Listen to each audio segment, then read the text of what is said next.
Hello students, welcome to this session. In this session, I will be discussing the next topic in your scheduling, which is shortest job first. Shortest job first is basically it will be used for both pre-emitter and non-pre-emitter processes. Okay, so we have discussed what is primitive and what is non-pre-emitter.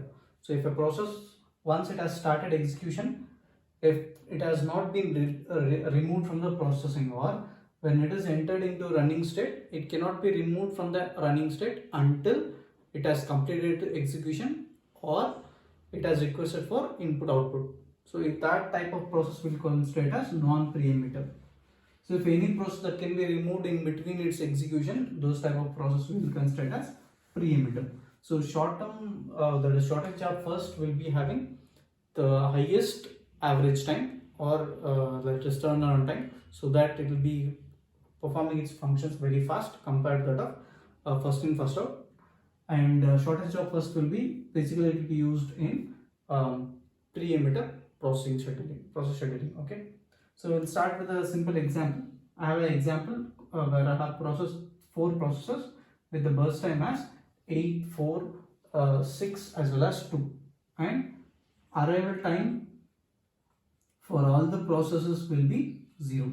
So arrival time will be 0. If they have not mentioned arrival time in the table, that is nothing but by default the arrival time will be 0 for all the processes. Okay, now so we need to first draw the chart, that is Gantt chart. After drawing the chart, next we'll go for calculating waiting time, turnaround time, response time as well as throughput. Okay, now first we need to draw the graph. So when I draw the graph, so in previous example, that is first in first out, whichever process we have in the table first, we used to take that process onto the chart. Here, as the name mentions, it is shortest job, in the sense which process having the shortest burst time, that will be considered first. Okay, so the shortest burst time will be is for P4. So first process that starts executing is P4. So when from the 0 milliseconds, it is going to take how many milliseconds? 2 milliseconds to complete its execution. After completing it, so we'll see other process. We have 8, 4 as well as 6. The next shortest burst time required is 4. So next process name will be your P2, which is considering it is consuming 4 milliseconds. So that is nothing but 4 plus 2 will be 6. Again, we'll go for the next shortest process, which is P3, which is consuming 6 milliseconds. So 6 plus 6, it will be 12. And P1, at last, it is consuming 8 milliseconds. It will be 12 plus 8, it will be 20 milliseconds. Okay, so this will be the chart for shortest job first for the given process and its burst time. Okay, next we need to find waiting time, turnaround time, response time as well as throughput. So we'll see one by one. First, waiting time. Okay, so how to find waiting time? Waiting time will be like the time of submission minus arrival time. So if I write process 1, process 2, process 3 and process 4. For these 4 processes, for process 1, when it has been submitted at 12 milliseconds, and in the sense it has started its execution at 12 milliseconds. When it has arrived at 0 milliseconds. So which is nothing but 12. Again, process 2, when it has been submitted at 2 milliseconds. It has arrived at 0 milliseconds. Again, it is nothing but we are going to have 2. And process 3 was submitted at 6 milliseconds. It was arrived at 0 milliseconds. So we'll have 6. And again, process 4, it was submitted at 0 milliseconds and it was arrived at 0 milliseconds. So it will be 0. So the average waiting time will be, so addition of this divided by 4. So if I add this, I will get something like 14 plus 6, which will be 20 divided by 4, so which is 5 milliseconds. So 5 milliseconds is the average waiting time. In the sense, all these 4 processes was waiting in the queue for on an average for 5 milliseconds. Okay, so this will be 5. Okay, next we'll consider the next thing, which is turnaround time.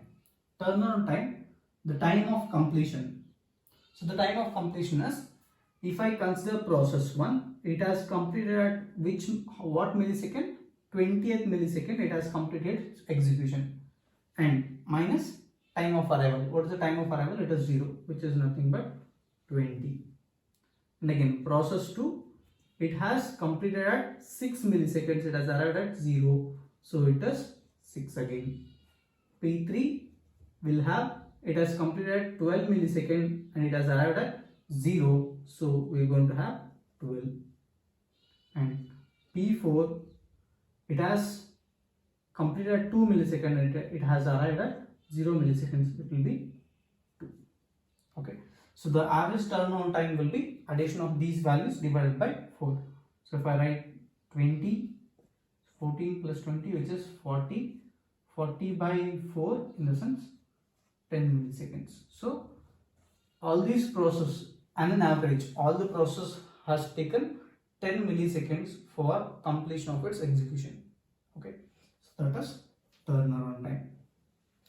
Next, coming for response time. So turnaround time we got as 10 milliseconds is the average turnaround time we got, and 5 milliseconds is the average waiting time that what we got for this given example. Okay, so next we will see response time.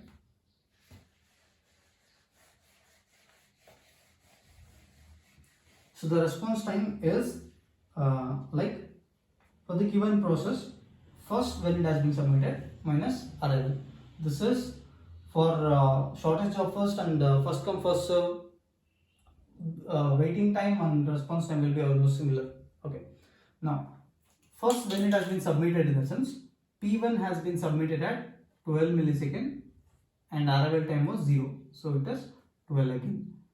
For P2 it is submitted at 2, arrival was 0, so it is 2. P3 6 minus 0, which is 6, and P4 it is 0 minus 0, which is 0 again. So if I add this, I will get 20, 20 by 4 I will get 5. So the average response time was 5 milliseconds. Okay, and at last coming for throughput. So number of process that was completed as 4 process has been completed.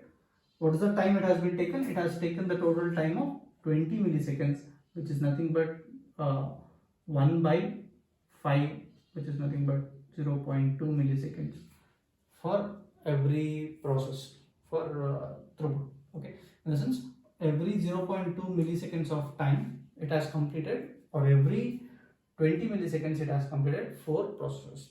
Okay, so this is about your the method called as shortest job first.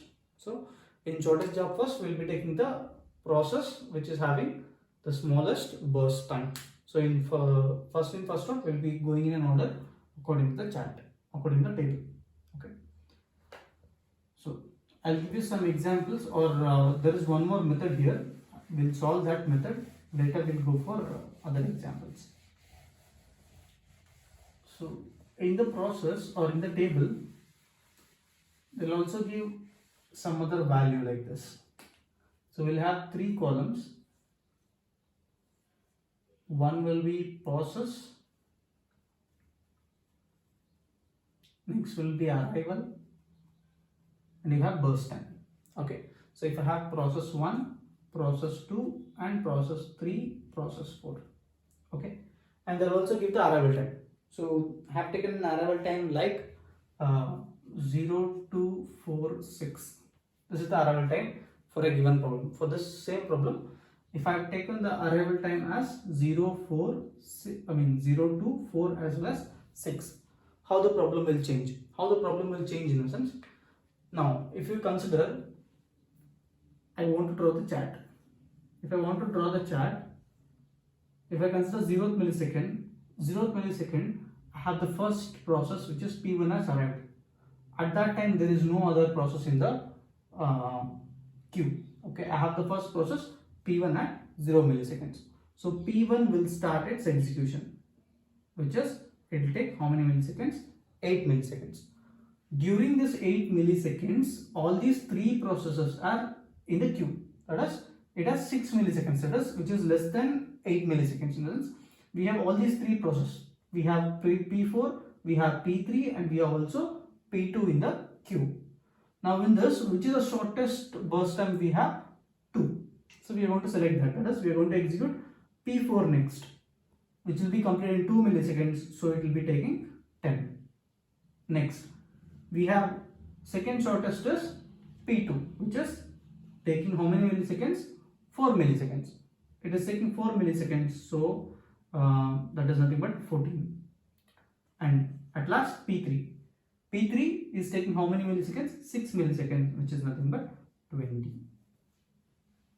Okay. So the same 4 processes, if I am using shortest job first and they have mentioned the arrival time, in that case, we will see which process is having the arrival time as 0. That we are going to consider first.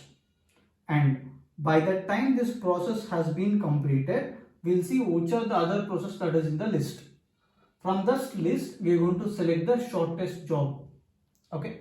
And that will be loaded onto the queue for execution. So this is the chart for shortest job first when process, arrival time and burst time is given. Okay.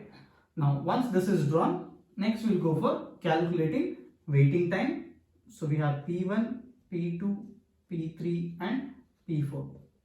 So we have 4 processes where we will be calculating waiting time, turnaround time as well as throughput, response time and throughput. Now coming for P1, process 1, we will first calculate waiting time. Waiting time is time of submission minus arrival. So P1 was submitted at 0 and it was arrived at 0. So it is 0. So next P2. P2 was submitted at 10 and it has arrived at 2, which is 8. Similarly P3. P3 was submitted at 14 millisecond but it has arrived at 4 millisecond, which is 10. Again coming for P4. P4 was submitted at 8th millisecond but it has arrived at which millisecond? 6, which is nothing but 2. So if I add this, I'll get 20 by 4, which is nothing but 5 milliseconds is the average waiting time for the list of process when I am using shortest job first method. Okay. So next, again, we need to calculate turnaround time. So for turnaround time, again just erase this. So turnaround time is time of completion. Time of completion is when the process completed. So this process as P1 has completed at 8th millisecond. So 8 minus when it has arrived at 0, which is nothing but 8 milliseconds. P2. P2 has completed at 14th millisecond. It has completed its execution. So then when it has arrived at 2 milliseconds, which is 12. And again P3. P3 has completed execution at 20 millisecond, but it has arrived at 4 milliseconds, which is nothing but 16. P4. P4 has completed its execution at 10.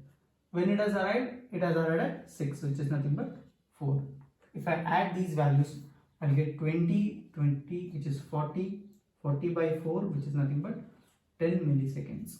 So the turnaround time for this process is 10. So, and as I told you, waiting time and response time will be same for shortest job also. Okay, you can just find out the response time there. And throughput will be the number of processes we have completed, which is same 4, and the time we have taken is 20 milliseconds, which is like 0.2 milliseconds for the given list of process. Okay, so these are the things that you need to calculate in this problem. So I'll forward some of the other problems I'll forward some of the other problems where you need to solve those problems, and you need to send that problems through attachment. Okay, so that is about this. Sorry, that is about this two types of methods. One is first in first out and shortest job first. We have two more methods, so that we'll discuss in the next coming sessions. Thank you.